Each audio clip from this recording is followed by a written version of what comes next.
Hello, my dear student. Welcome to online classes.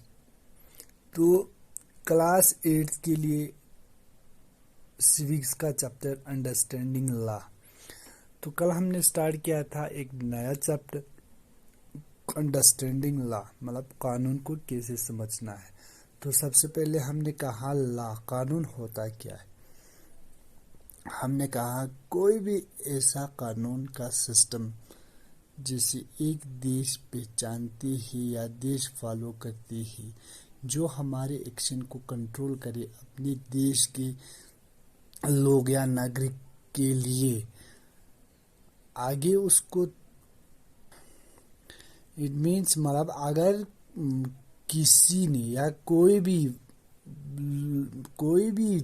बंदा, कोई भी नागरिक अगर इस लॉ को तोड़ेंगे तो उसको सख्त से सख्त सज़ा मिलेंगे या फिर उस पे फाइन पड़ेंगे या उसको जेल भी हो सकता है।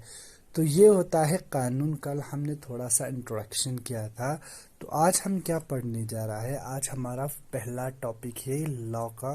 Do law apply to all, क्या कानून सबके लिए बराबर है, क्या कानून सब पर लागू होते हैं। तो let us start. As there should be no arbitrary exercise of power in independent India, therefore the member of Constitution institute several provisions in the Constitution that would establish rule of law. तो article 14 की बात हो रहा है कि जो भी मतलब हिंदुस्तान में जो भी नागरिक हो, जो भी लोग हैं, तो जो न्यायिक मतलब जो अधिकार है वो सबके लिए बराबर है। तो जो एक बंदा मतलब जो अपर कास्ट का होता है, लोअर कास्ट का होता है, ऐसा भेदभाव नहीं होता है। तो जो आर्टिकल 14 है वो सबके लिए बराबर लागू हुआ है, जो भी, चाहे वो गरीब फैमिली से हो चाहे अमीर फैमिली से हो। तो ये आर्टिकल 14 के बात कर रहा है हमारा पहला topic. All person in independent India are equal before law. आजाद देश में तो ये कह रहा है जो आजाद देश में, जैसे भारत के अंदर 1947 के बाद हम आजाद हुए थे, हर लोग यानी कि नागरिक मतलब क्या है, बराबर है, मतलब आपस में ये क्या है, बराबर है। तभी कानून बना है। कानून अगर कानून नहीं होता तो यहाँ पे बहुत भेदभाव हो सकता था। इसलिए 1947 के पहले इस लॉ को अप्लाई किया कि हमारे आज़ाद देश यानी कि भारत के अंदर ये हर नागरिक के लिए, मतलब हर एक नागरिक क्या है, आपस में बराबर है। तो थर्ड पॉइंट कह रहा है all law apply equal to all citizen of the country. तमाम कानून, जो भी कानून बनाया गया है वो अप्लाई होता है हर एक सिटीजन पे इक्वली, बराबर, चाहे वो बड़े कास्ट का हो, चाहे लोअर, चाहे हिंदू हो, चाहे मुस्लिम हो। जो भी लॉ कानून बनाया गया है वो तमाम सिटीजन, कंट्री में जो भी सिटीजन है उनके लिए बराबर अप्लाई करते हैं। And no one can be above law, कानून के आगे कोई बड़ा नहीं है। That means the law can not discriminate between the person on the basis of their religious, caste और जेंडर।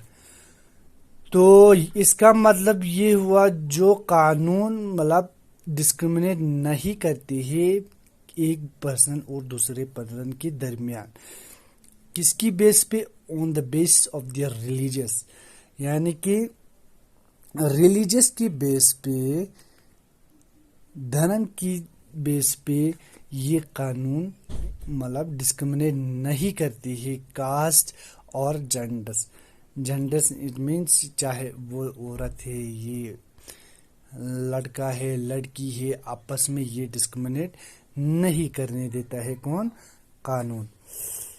तो ये हुआ कास्ट और जेंडर की बेस पे। एनी क्राइम्स और violation of law has specific punishment. अगर कोई कानून को तोड़ता है तो उसको सजा दिया जाता है। मतलब जो भी क्राइम और विलेशन लॉ की अगेंस्ट, मतलब जो कानून तोड़ता है तो उसको स्पेसिफिक पनिशमेंट मिल जाएगा। In ancient India there were innumerable and overlap local law which did not apply equal to all the punishment from the same crime varied depending upon their caste background, with lower caste being more harshly punished or penalized or punished। तो क्या होता था, जो local कानून होते थे वो एक दूसरे को ओवरलैप करते थे। मतलब जो एंशिएंट इंडिया था, मतलब पुराने टाइम में क्या होता था, जो कानून थे वो इक्वल नहीं था। मतलब बराबर पनिशमेंट हर एक को नहीं मिलते थे। जो अपर कास्ट का था, मतलब खानदान फैमिली से था, रिच फैमिली से, उनको कानून मतलब अलग था। जो गरीब थे, जो पुअर थे, उनको कानून अलग थे। जिससे जो राजा, जो बादशाह होते थे, जो सरदार होते थे, उनके लिए कानून अलग था, उनको सज़ा नहीं मिलती थी। जो भी गलती करे तब भी सज़ा नहीं मिलते थे। जो लोअर कास्ट थे उनको हार्शली यानी कि पेनलाइज और पनिश्ड, उनको एकदम जेल या सज़ा मिलते थे। तो ये हमारा छठा पॉइंट हुआ। Member of the constitution assembly were agreed there should be no arbitrary exercise of the power in independent India to establish a law. They institute several provisions in the constitution. तो member of constitution assembly was agreed there should be no arbitrary exercise of power in independent. अब देखो, हमारा जो assembly है, constitution assembly में total 389 assembly में 389 total seats होती है। तो ये असेंबली कब बना था? 6 दिसंबर 1946 में ये बना था। और 9 दिसंबर को पहली मीटिंग हुई थी और 26 दिसंबर यानी कि 26 नवंबर 1946 को, मतलब यहाँ तक ये तक वो चली थी। मतलब ये क्या हुआ कि पूरे हमारे जो संविधान यानी कि कॉन्स्टिट्यूशन असेंबली को बनाने के लिए 2 साल 11 महीने और 18 दिन लगे थे हमारे इस संविधान को बनाने के लिए। तो the British colonist introduce the rule of law in India. Historian has disputed then claim और the colonial law was arbitrary. अब क्या था कि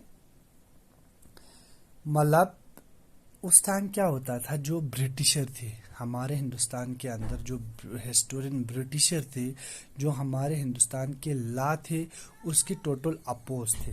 कि जो ब्रिटिशर रूल करते थे उनका जो लॉ था वो बिल्कुल डिफरेंस था हमारे कानून से। क्योंकि वो जो लॉ थे, ब्रिटिशर का जो कानून थे वो टोटली अलग था। जो ब्रिटिशर थे उनको मतलब कुछ नहीं कहा जाता था। जो इंडियंस थे उनको मतलब मारते थे, उनको एकदम सजा होते थे। तो ये डिफरेंस था ब्रिटिशर कॉलोनिस्ट का। जो हमारे मतलब हिंदुस्तान में ये रूल्स चल रहे थे। तो the Indian nationalist play a prominent role in the development of legal sphere. अब जो हमारे नेशनलिस्ट थे, जैसे महात्मा गांधी थे, सुभाष चंद्र बोस थे, तो ये सारा क्या था, हमारा नेशनलिस्ट था। इन्होंने मतलब एक इम्पोर्टेंट प्ले रोल किया था इस कॉलोनियल लॉ की अगेंस्ट, इस डेवलपमेंट को मतलब इस रोल को डेवलप करने के लिए हमारे इन नेशनलिस्ट का बहुत रोल था। तो 8वां पॉइंट बता रहा है, the British law of the sedition act of 1870 set a perfect example of arbitrary under the act of person protesting Under the act of a person protesting or criticizing the British government could be arrested without due to trial. अब क्या था, ये बहुत important point है, यानी कि sedation act of 1817. ये sedation act क्या था कि जो ब्रिटिशर लॉ थे, जो ब्रिटिश का जो कानून थे, ये एक मतलब परफेक्ट एग्जाम्पल है जो कॉलोनियल लॉ के. तो इसमें क्या होता था, जो हमारे हिंदुस्तान के जो नागरिक थे, जो हिंदुस्तान के जो पर्सन थे, अब जब भी वो प्रोटेस्ट करते थे, जब भी वो मतलब ब्रिटिश के अगेंस्ट क्रिटिसाइज करते थे, उनको अरेस्ट किया जाता था ट्रायल के बगैर. मतलब इनको न कोर्ट में डालता था, न इनको पूछा जाता था आपने ये क्यों किया है, इनको पकड़ के सीधा जेल भेजता था. तो ये इम्पोर्टेंट एक्ट था, सेडेशन एक्ट. तो फाइनली क्या हुआ, 9 point. Finally the constitution survived as the foundation on which our representation begin making law.